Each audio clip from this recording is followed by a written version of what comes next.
Hey yo, salut c'est Gamer Gamer, c'est Monsieur Moret. Aujourd'hui, pour une nouvelle vidéo, vous l'aurez vu dans le titre, des animaux les plus étranges, voire moches du monde. Waouh! Donc il y en a 23, je vais vous faire peut-être pas les 23, on verra, je vais choisir les plus moches. On commence avec le premier, je croyais que c'était un fake, j'ai été regarder sur internet, et ben non, c'est pas un fake, le requin lutin. Donc vous voyez... on dirait vraiment pas une bête en fait, on dirait un truc qui n'existe pas, un truc de film d'horreur. Donc c'est écrit que sa peau est rose et très fine et ça laisse apparaître tous ses vaisseaux sanguins. Et il a des drôles de dents aussi et un œil qui me fait un petit peu peur. On passe au deuxième animal, le plus étrange. Donc c'est le dragon bleu. Donc lui il a l'air joli en fait, c'est un poisson. Il a des pattes avec, ça fait des genres de fleurs, mais apparemment il faut faire attention. Parce que il a l'air vraiment très joli, très fascinant, mais c'est un des plus venimeux poissons. Donc faudrait pas trop le chercher celui-là. Numéro 3, le poisson chauve-souris aux lèvres rouges.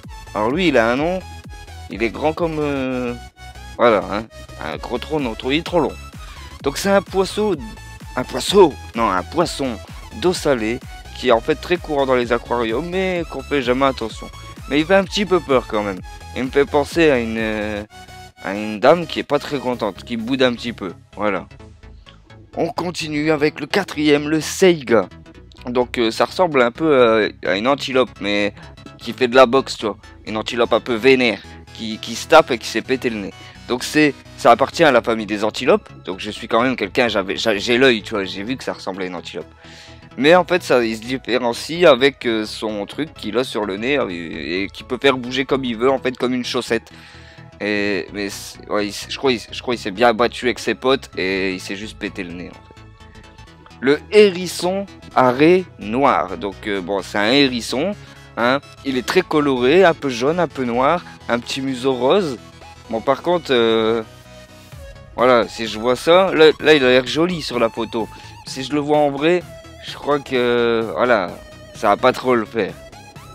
Le numéro 6, ah lui il est pas beau. Ah il est pas beau du tout. Ah tu es pas beau hein. C'est le porc marin. Donc c'est un poisson qui est rare. Et apparemment il vit dans les grandes profondeurs autour des côtes africaines. Mais il est vraiment pas beau. Bah attends, on passe au 7. File. Le 7ème, le serpent pénis. Pardon, non. Si, il s'appelle comme ça, mais je voulais pas dire. Ah, il est pas beau. Donc en fait, son vrai nom apparemment, il s'appelle Atretoshoana eiseltis, mais il est plus connu sur le nom de serpent pénis. Bref, on va passer au 8 parce que ça me perturbe là. Oula, attention, il y a un nom bizarre et une bête très bizarre. Le 8ème, Lumbonia spinosa, j'ai réussi à le dire. Il fait partie de la famille des scarabées et il est pas joli. Et il se sert de sa protubérance, donc c'est son truc qu'il a sur le dos, hein. Protubérance c'est un truc qu'il a en plus gros que les autres, pour couper des brindilles de plantes afin de se nourrir de jus qu'il en sort. Mais il est pas très joli. Hein. Clairement, moi si pour l'instant, si je croise ces bêtes, je crie, tu vois, je crie très fort. Le 9ème, ben, je la trouve pas si moche que ça en fait, parce que son nom et son apparence, elle me fait penser à la bête de base en fait, c'est la fourmi panda.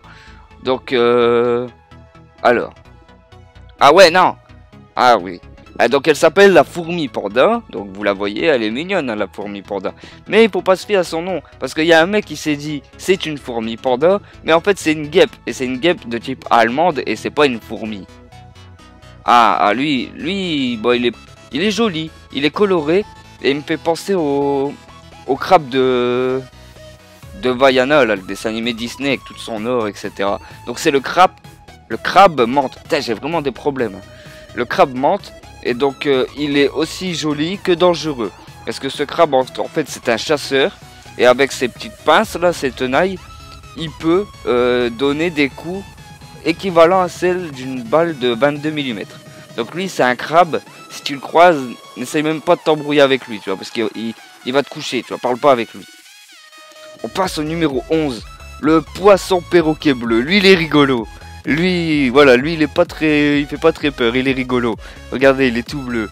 Alors, il appartient à une famille de poissons spécifiques qui inclut 80 espèces différentes et qui ont tous des couleurs un peu flashy. Donc lui il est bleu, peut-être il y en a des roses c'est sûr. Après il y en a peut-être des jaunes, des violets, des curcumin. Je dis n'importe quoi. On passe au 12 avant que je ne m'emporte. L'okapi, ça je connais l'okapi. Donc c'est un animal qui est d'apparence un mélange entre un zèbre et un cheval. En fait, un jour, il y a un zèbre, il est arrivé, il a vu un cheval, il a dit si on faisait quelque chose, et voilà.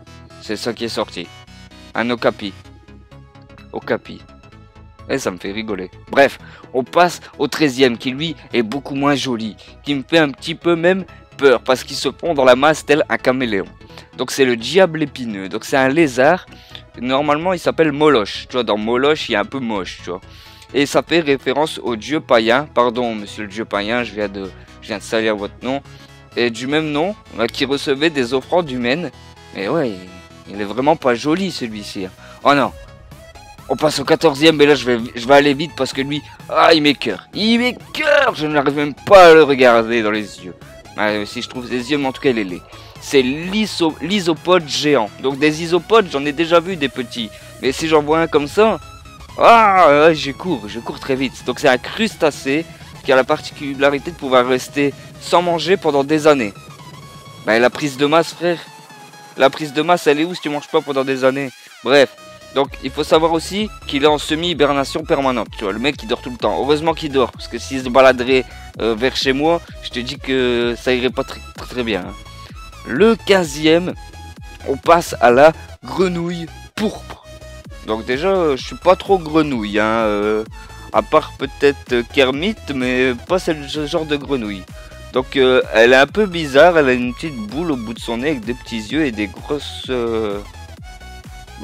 on va dire qu'elle a des dorsaux assez impressionnants, tu vois. C'est une grenouille qui va à la salle, qui pousse la fonte.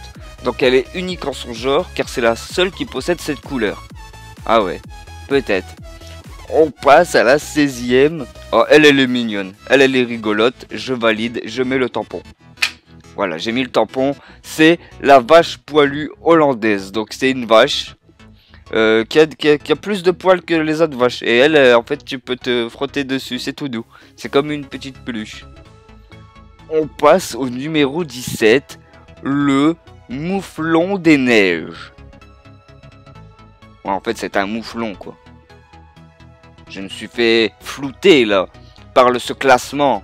Un mouflon des neiges, c'est un mouflon des neiges. Il n'y a rien d'étrange. Bref, on passe au 18e. Le poisson pacu ou pacou, je ne sais pas comment il se prononce. En tout cas, il est étrange parce qu'il a des plus gros chicots que moi. Donc c'est un poisson de la famille des piranhas, donc il possède des dents presque semblables à celles des humains. Eh, t'as vu, j'avais pas tort, il a des plus grands chicots que moi. Et c'est ce qui fait son originalité. Ouais, ben il doit faire bien mal aussi, hein. Moi j'irai rien chercher dans sa bouche, je te le dis, parce que s'il me croque, je pense que j'ai plus de doigts. On passe au numéro 19. Elle fait un petit peu peur, mais pas trop, elle est un peu rigolote. C'est la vipère des buissons qui se faufile. Donc, grâce à ses écailles semblables à des épines, alors il faut se méfier apparemment de ce serpent, donc qui est selon l'angle duquel on le regarde, soit totalement vert ou totalement jaune, mais quand il est totalement vert, s'il est dans l'herbe, tu le vois pas, tu penses que c'est une petite brindille, tu l'attrapes et là il te défonce direct. La vipère des buissons, elle rigole pas. On passe au numéro 20, lui je connais. Le bec en sabot du Nil. Lui je connais, j'ai pas vu en vrai, tu vois, c'est pas mon pote. Ah quoique peut-être j'ai déjà vu ça. C'est un oiseau qui a un bec en forme de sabot en bois. Là, tu vois les chaussures d'avant longtemps, tu vois, il y a très longtemps.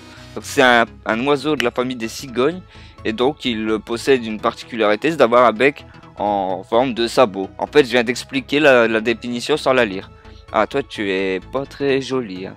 Numéro 21. Avant de dire qu'elle est pas très jolie, la mythe vénézuélienne.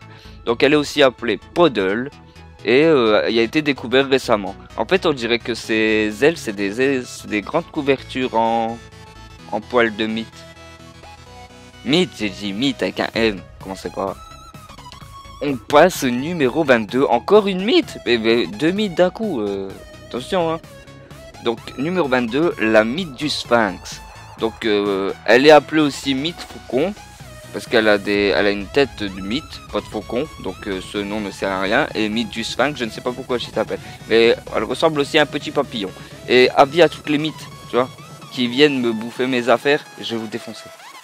Et le dernier, le 23e, lui je connais, bah, j'ai déjà vu à la télé en tout cas, c'est l'unicorne marin. Hein. C'est la licorne des mers.